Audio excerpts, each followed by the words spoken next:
Because what we're looking for is for deeper relationships. And when we speak about the balanced life, one balanced church life, balanced family, balanced business, workforce life, we're looking for a balance. Good evening, everybody at home. Hello, everyone at home. We're back. Thank you for allowing us once again to be in your home, in your space. Yes. Thank you so much. I don't know what you want to speak about. I know last week we had a conversation on is love enough? So I think just to balance things out, because we said that love, I think last week we came to a conclusion where we say love is not enough, right? Mm-hmm. But now, what is love? Because now you hear people saying that love is blind, and then when you go and you want to be all spiritual about it, no, love is blind. Love is not blind. Love is not blind. Love is what glasses. Love can see. And then Paul, love is kind. Love is patient. What is your definition? No, I think now. First of all, we need to tell people at home, stop falling in love. Walk into love, because a lot of people have been falling into love and you fall, and they fall. So now we're telling people walk into love. But now, okay, fine, walk in love. What is that? So I'm gonna take it back to its truest definition, so that I think all of us maybe speak about covenants. All right, God is love. Mm-hmm. I think that is a truest definition of love, because we can throw love out there and people always, I love you, everybody's I love you. But I think most of that love that people are talking about is that I don't want to go into Greek or whatever, but it's that more passionate, it's the more physical. So people actually, what they are trying to say is that I'm physically attracted to you. So it's not that I love you. But the truest definition is God is love. Okay. Because I think it's only God that can give anybody the ability to love, because love proceeds from Him. He is love, proceeds from Him, so it gives you and I the ability to love. Yeah, but what is it to you? So to me, how do you view love? What is love to you? How do you know that? Or my expression of my love to, So people express love differently. Yes, because ukona that the lovey-dovey and touchy feely. But that's that is just too much. But that's what I'm saying now. If I have to take it back to what I said, God is love. Mm-hmm. You, in actual fact, you cannot say, right, to a partner that you love them before you get married to them. You like them. You are physically attracted to them, but you cannot say, because in terms of, I know people are calling each other wifey, hubby before they get married. Until that signature goes on the papers, stop calling each other hubby. Right. Stop calling each other wifey. That's just pet names. I know it's pet names, but I'm saying it could be that you are blocking your own wife and your own husband. So that guy might not marry you. That lady might not marry you. So we're taking it back to that. You are physically attracted to them. Okay. So my definition of love, right? That's you personally. No, my definition of love. Love is a covenant word. Remember. So when you cannot be throwing that word around. So we have the whole world just throwing that word around. I love you everywhere. Like for example, when you speak about our children. Yeah, you love them. We love our children because God has given us that ability to love our children. Yeah. So it doesn't matter how they behave. It doesn't matter how they do, whether they fail or not.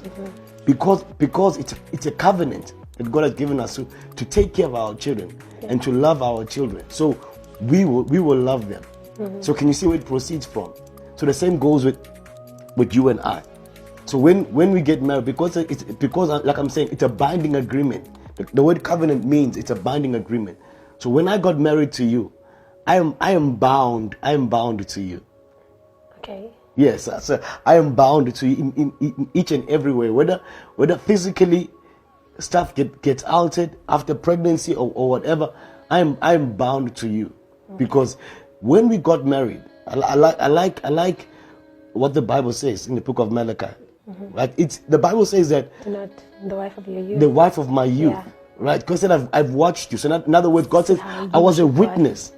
Yes. You and the wife of He said, I was a witness when you and the wife of the youth shared your vows. So now it goes back to one can be defeated. Two can stand back to back and they can still conquer. But a threefold cord cannot be broken. So with God being the third. So with God being the third, the initiator, the one who witnessed when you guys shared the vows. Okay. So when we made that binding agreement that we love each other. So that's why I'm saying I don't understand how you can love somebody if there's nothing binding to it. So now between me and you, there's something binding. There's something binding. All right. And I can even take it further. So now, let's say, for instance, which was also the case with us, when you have kids out of wedlock, right? There's something that's keeping you guys. There's a mutual somebody that's there. Yes, we haven't signed. Yes, we haven't. But we love each other, and But that's not binding because there's so many other people around the whole world. They've got children everywhere, but that's not binding them. They've got absent fathers, you've got absent mothers. So the child is not enough. Okay. You see, and I think that is a trick that we fall into, where even ladies, where you end up thinking that me sleeping with you physically and you having babies is an expression of my love. And then you have one baby number one, baby number two, and baby number three, and then I leave. So even that is not binding. Hey. You see what I'm talking about? I like. There's a saying that says the woman must be so much in God that when I'm looking for her, I have to first locate God. Then find her. Then inside. Then find her inside God. I like that saying. So I like that saying. It's a powerful saying. Yeah. But I think it's Pastor E. Weston who say that what we do is that we give people our bodies. Oh yeah, and then they mess with our hearts. And then they mess up your mind. And then we lose our minds. They mess up our minds. So most people's minds they are messed up. So you tell me, what is your definition of love? That was just my definition of love. What love is for me. Yes. Well, I don't like a struggling love. Okay. I think when I say struggling love, maybe I should qualify my struggling love. What I'm talking about is that because we grew up in a society where the definition of love amongst black people mostly because now we are the ones that are doing that. It's not anything to desire because now it's like we tolerate and it's like such strive and it's like and that's why even I think when it comes to bridal showers, when it comes to people that has to get married, even in churches, when people are supposed to get married or anything, hey, like, that